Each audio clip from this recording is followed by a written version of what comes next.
AMVയുടെ notification ഒരുപാട് പേര് കാത്തിരിക്കുമായിരുന്നു. Diploma അല്ലെങ്കിൽ ബിടെക് മെക്കാനിക്കലോ അല്ലെങ്കിൽ ഓട്ടോമൊബൈലോ ഉള്ളവർ, അതും ഹെവി ലൈസൻസ് ഉള്ളവർ കാത്തിരുന്ന് അല്ലെങ്കിൽ പഠിച്ചു തുടങ്ങിയ ഒരു കോഴ്സാണ് എന്ത് AMVA എന്ന് പറയുന്നത്. അപ്പൊ അതെന്ന് വെച്ചാൽ നമുക്കിപ്പോ എന്തൊക്കെയാണ് അതിന്റെ യോഗ്യത, എന്തൊക്കെ മാനദണ്ഡങ്ങൾ നമ്മൾ പാലിക്കണം, അതിനെയൊക്കെ പറ്റി ഡീറ്റെയിൽ ആയിട്ട് പറയാണ് ഞാൻ വന്നിരിക്കുന്നത്.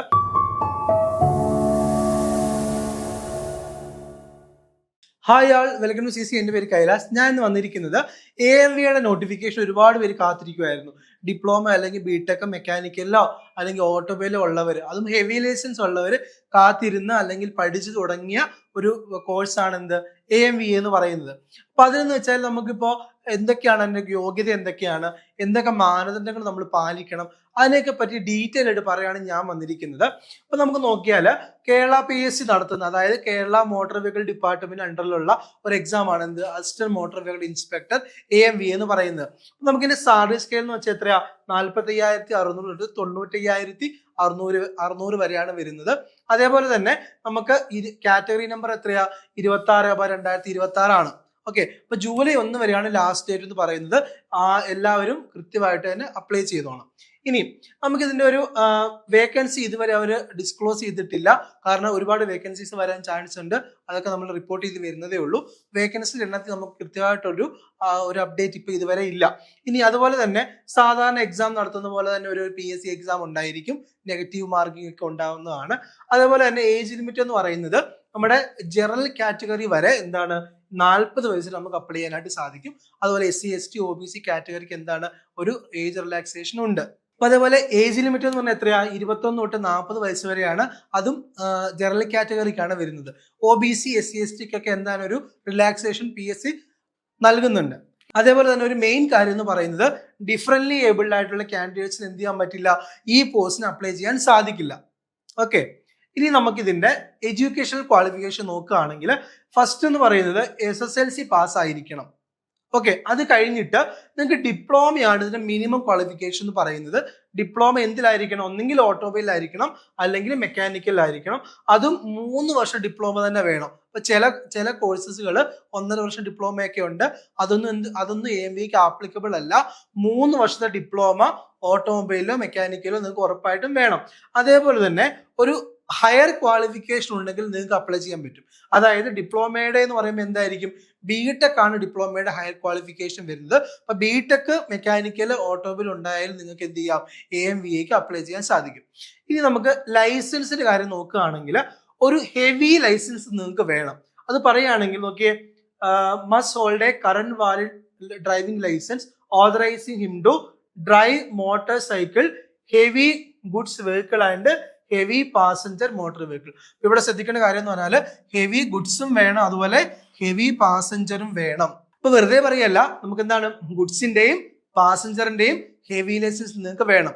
അതേപോലെ തന്നെ എടുത്തു പറയുകയാണ്, നമുക്ക് നോട്ടിഫിക്കേഷൻ വന്ന എന്നാ മെയ് 30 വന്നത്. കൃത്യം 1 മാസം തന്നിട്ടുണ്ട്. ജൂലൈ 1 വരെയാണ് നമ്മുടെ ആപ്ലിക്കേഷൻ കഴിയുന്നത്. അപ്പൊ നിങ്ങൾ ശ്രദ്ധിക്കേണ്ടതെന്ന് വെച്ചാൽ നിങ്ങളുടെ PSC പ്രൊഫൈലിൽ കയറി എന്ത് ചെയ്യുക, നിങ്ങളുടെ ക്വാളിഫിക്കേഷനും ലൈസൻസ് ഡീറ്റെയിൽസും ഉറപ്പായിട്ടും ആഡ് ചെയ്താൽ മാത്രമേ നിങ്ങൾ ഈ കാറ്റഗറി നമ്പർ വെച്ച് സെർച്ച് ചെയ്യുന്ന സമയത്ത് എലിജിബിൾ എന്ന് കാണിക്കത്തുള്ളൂ. ഇല്ലെങ്കിൽ എന്തായിരിക്കും? ഇൻഎലിജിബിൾ എന്ന് കാണിക്കും. ഉറപ്പായിട്ടും നിങ്ങൾ ആദ്യം ചെയ്യേണ്ടത് എന്താണ്? ക്വാളിഫിക്കേഷനും ലൈസൻസും ആഡ് ചെയ്തിരിക്കണം. ഇനി നമ്മൾ പറഞ്ഞില്ലേ ക്വാളിഫിക്കേഷൻ ഉണ്ടെന്ന് പറഞ്ഞില്ലേ, ഇനി എന്തൊക്കെയാണെന്ന് ഡീറ്റെയിൽ ആയിട്ട് നോക്കുകയാണെങ്കിൽ നോക്കിയേ, ഡിപ്ലോമ ബി അല്ലെങ്കിൽ ബിടെക് ഫസ്റ്റ് പറയുന്ന ഓട്ടോമൊബൈലാ. അത് കഴിഞ്ഞിട്ട് എന്താ പറയുന്നത്? അതേ കാര്യങ്ങൾ തന്നെ മെക്കാനിക്കൽ ആണെങ്കിലും ഓക്കെ ആണ്.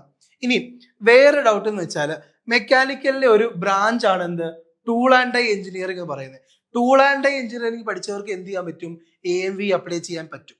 ഓക്കെ, ഇനി അതേപോലെ തന്നെ BVOC എന്ന് വെച്ചാൽ ബാച്ചലർ ഓഫ് വൊക്കേഷണൽ ഓട്ടോമൊബൈൽ ആണെങ്കിൽ നിങ്ങൾക്ക് എന്ത് ചെയ്യാൻ പറ്റും? AMV അപ്ലൈ ചെയ്യാം. ഇനി ഈ ബിടെക്കും BA ഒക്കെ വരുന്നതിന് മുന്നേ ഉണ്ടായിരുന്ന കോഴ്സാണ് AMI എന്ന് പറയുന്നത്. ഈ AMI മെക്കാനിക്കലോ ഓട്ടോമൊബൈലോ ഉണ്ടെങ്കിൽ നിങ്ങൾക്ക് AMV അപ്ലൈ ചെയ്യാം. അപ്പൊ എന്തൊക്കെയാണ്? ഡിപ്ലോമ ബിടെക് ഓട്ടോമൊബൈൽ, സെയിം കാര്യം തന്നെ മെക്കാനിക്കലില്, അത് തന്നെ ടൂൾ ആൻഡ് ഡൈയില്, അതുപോലെ BVOC ഓട്ടോമൊബൈലും, അതുപോലെ AMI മെക്കാനിക്കൽ അല്ലെങ്കിൽ ഓട്ടോമൊബൈൽ ആയാലും നിങ്ങൾക്ക് AMV അപ്ലൈ ചെയ്യാം. ഇനി ഫിസിക്കൽ ക്വാളിഫിക്കേഷൻ നോക്കുകയാണെങ്കിൽ നിങ്ങൾ മെയിൽ കാൻഡിഡേറ്റ്സ് ആണെങ്കിൽ ഹൈറ്റ് 165 സെന്റിമീറ്റർ വേണം. അതുപോലെ മെയിലിന് മാത്രമുള്ളൊരു കാര്യമാണ് എന്ത്? ചെസ്റ്റ് 81 സെന്റിമീറ്റർ ആയിരിക്കണം.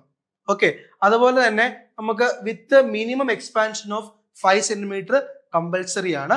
ഇനി ഫീമെയിൽ ആണെങ്കിൽ എന്താണ്, ഹൈറ്റ് മാത്രമേ പറയുന്നുള്ളൂ, വേറെ കാര്യങ്ങളൊന്നും ഇല്ല.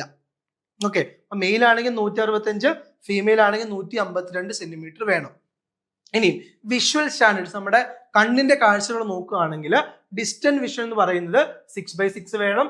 അതുപോലെ ഡിസ്റ്റന്റ് വിഷൻ ലെഫ്റ്റ് ഐക്കും അത് തന്നെ വേണം. അതുപോലെ നിയർ വിഷനും ലെഫ്റ്റിനും റൈറ്റിനും 0.5 ഉറപ്പായിട്ടും ഉണ്ടായിരിക്കണം. ഇതൊക്കെ എന്ന് വെച്ചാൽ നോർമൽ ആയിട്ടുള്ള ഒരു ഹ്യൂമൻ ബീയിങ്ങിന്റെ വിഷന്റെ സ്പെസിഫിക്കേഷൻ ആണ് പറയുന്നത്. അതേപോലെ തന്നെ പറയുകയാണെങ്കിൽ സ്പെക്സ് നിങ്ങൾക്ക് ഉണ്ടാകാൻ പാടില്ല. സ്പെക്സ് ഉണ്ടെങ്കിൽ നിങ്ങൾക്ക് ഈ ഒരു AMVAക്ക് അപ്ലൈ ചെയ്യാൻ സാധിക്കത്തില്ല.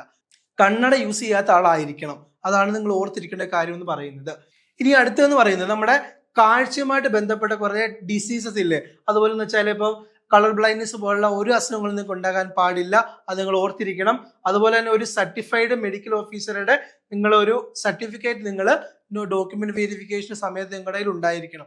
ആ ഒരു സർട്ടിഫിക്കറ്റിൽ നിങ്ങൾക്ക് ഈ വിഷന്റെ കാര്യങ്ങളെല്ലാം അതിനകത്ത് എഴുതിയിട്ടുണ്ടായിരിക്കണം. അപ്പോൾ നമ്മൾ ഇത്രയും നേരം പറഞ്ഞത് AMVRക്ക് അപ്ലൈ ചെയ്യാം, അതിന്റെ എഡ്യൂക്കേഷൻ ക്വാളിഫിക്കേഷനും ഫിസിക്കൽ സ്റ്റാൻഡേർഡും ഐ വിഷന്റെ കാര്യമൊക്കെയാണ് പറഞ്ഞത്. അപ്പോൾ നമ്മുടെ CCയിൽ ബാച്ച് ഓൾറെഡി സ്റ്റാർട്ട് ചെയ്തിട്ടുണ്ട്. ജോയിൻ ചെയ്യാനായിട്ട് സ്ക്രീൻ കാൾ നമ്മൾ കോൺടാക്ട് ചെയ്യുക. അതേപോലെ തന്നെ CC ലേണിംഗ് ആപ്പ് ഡൗൺലോഡ് ചെയ്ത ഒരാളാണെങ്കിൽ പ്ലേ സ്റ്റോറിലും ആപ്പ് സ്റ്റോറിലും ഈ ആപ്പ് അവൈലബിൾ ആണ്.